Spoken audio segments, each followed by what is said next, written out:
చెప్పంటారా తల్లి? 23 సంవత్సరాల సేవలో ప్రారంభంలో మనుషుల మీద నమ్మకం పెట్టుకున్నాను, కానీ యేసయ్యను రుచి చూసిన తర్వాత, మనుషుల పరిస్థితి అర్థమైన తర్వాత, యేసు మీద తప్ప ఏ నరమాత్రుని మీద నమ్మకం పెట్టుకోవటం ఆపేశాను. మేముండే ఇంటి ఓనర్ గారు 10వ తారీఖు కల్లా అద్దె ఇవ్వాలి, 1500.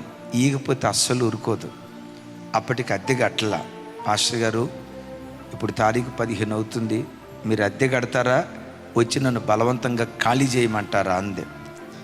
రేపు ఆదివారం ఆరాధన ఉంది, వచ్చే ప్రజల్లో ఎవరో ఒకళ్ళు కానుకీకిపోతారా, దేవుడు ఎవరినో ఒకళ్ళని రేపకపోతాడా, ఆ డబ్బుతో 1500 రూపాయలు అద్దెకి ఇగిపోతానా అని రేపు ఆదివారం ఇస్తానమ్మా అన్నాను.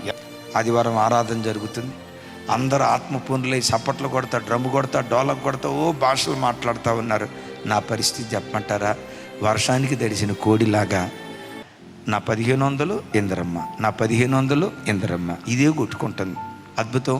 చాలామంది వచ్చారు, ప్రార్థన గంభీరంగా జరిగింది. వచ్చిన కానుక తీసుకొని వెళ్ళాం, ఫెయితోలో పెట్టాం. సరే ప్రార్థన చేసి ఎంత కానుక వచ్చిందో తీద్దామని మొత్తం పొట్లం ఉప్పదీస్తే, మామూలు రోజుల్లో సాధారణంగా 400-500 కానుక వచ్చేది. ఆ రోజు దేవుని మహా గొప్ప కృపను బట్టి 40 రూపాయల కానుక వచ్చింది. ఇక వినండి, 1 గంట నుండి ఆ సెకండ్ ఫ్లోర్లో కుర్చీ దగ్గరికి లాక్కొని ఆ కుర్చీ మేము చేతులు పెట్టి ఏడ్చానండి. దేవా, నాయనా నాయనా నాయనా అని 5 గంటల దాకా ప్రార్థన చేస్తానేమన్నా. చిన్నకాలనీ నుంచి ఒక తల్లి ఫోన్ చేసింది. నేను అనుకున్నా, ఏమైందా ఈ తల్లికి అని ఫోన్ లిఫ్ట్ చేస్తే, అన్నయ్య భయంకరమైన జ్వరం అన్నయ్య, ఏమైపోతానో తెలియదు అన్నయ్య, అన్నట్లుగా చాలా గడగడగడ వణుకుతుంది. నాకు బాధ అనిపించి ఆ 40 రూపాయల్లో 10 రూపాయలు తీసుకొని ఛార్జీ పెట్టుకొని వెళ్ళా. ఆడ ప్రార్థన చేశాను. తిరిగి వస్తూ ఉంటే చిన్నకాలనీలో ఒక అన్యురాలు, ఎప్పుడు చర్చికి రాలా, ఒక అన్యురాలు నన్ను చూసి పాస్టర్ గారు అంది. ఏంటమ్మా అన్నాను.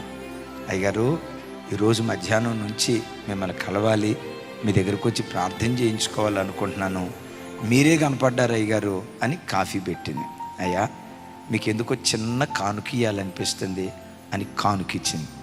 సరే నేను ప్రార్థన చేసి ఫెయిత్కి వచ్చా. ఓపెన్ చేసి చూస్తే 2000 రూపాయలు దేవుడిచ్చాడు. ఆయన వైపు చూసా కదా, వారు ఆయన తట్టు చూడగా వారికి వెలుగు కలుగును, వారి ముఖములు ఎన్నడూ లజ్జింపబడవు.